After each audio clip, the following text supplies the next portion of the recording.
En Afrique du Sud, 27 ans après l'abolition de l'apartheid, il existe encore des communautés de Blancs qui refusent de se mélanger aux Noirs.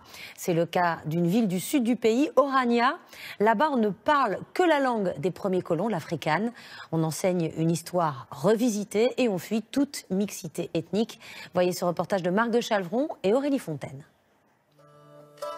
Il règne ici comme une atmosphère de Far West. Pour vivre à Orania, dans cette zone isolée du centre de l'Afrique du Sud, il faut être chrétien et parler l'afrikaans, la langue des premiers colons blancs d'Afrique du Sud. 1500 habitants et aucun noir. La petite ville dispose de sa propre monnaie, de son drapeau. Fondée il y a 27 ans à la fin de l'apartheid, Orania rend toujours hommage à différentes figures de ce régime raciste. Ici, c'est une communauté afrikaneur où on peut construire notre avenir en toute autonomie. Dans la nouvelle Afrique du Sud, il y a une majorité noire et ce n'est pas très agréable pour tous les afrikaneurs. Et l'idée, c'était d'avoir un endroit pour être en dehors de tout ça. Vivre à l'écart entre afrikaners. C'est le choix qu'a fait Anton Enslin en s'installant ici en 2013. Ce fermier habitait auparavant une propriété dans le nord du pays. Il en a été, nous dit-il, expulsé. Il faut couper dans ce sens pour qu'il tombe de l'autre côté. En 2005, des Noirs ont revendiqué la propriété des terres où il était installé. Il a préféré accepter alors la compensation proposée par le gouvernement. Dès qu'il y a eu des réclamations sur ma terre, j'ai reçu des intimidations.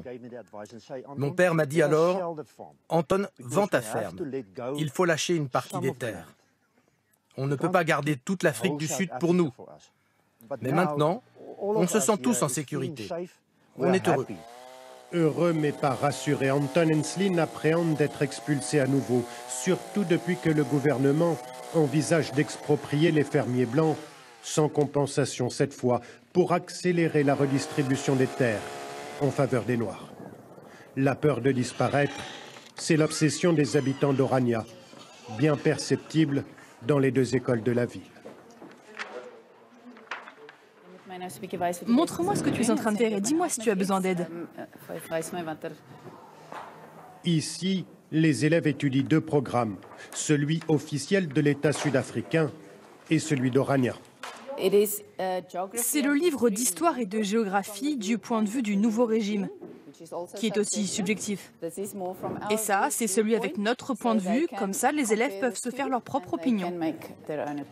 Dans le programme scolaire de la ville, pas de place pour Mandela, qui ne fait pas, nous dit-on, partie de leur histoire.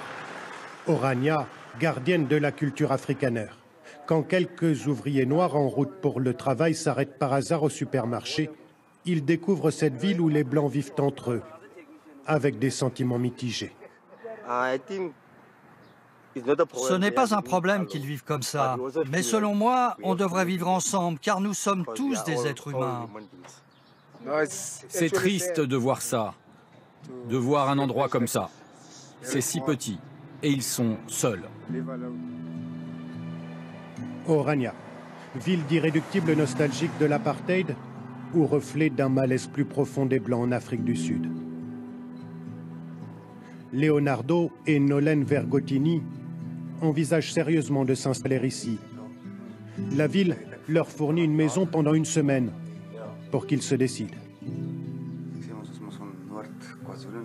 On habite depuis 28 ans dans la région du KwaZulu-Natal et là, c'est devenu très difficile de trouver du travail. La mairie d'Orania propose à Leonardo Vergottini de l'aider à créer son entreprise d'électronique.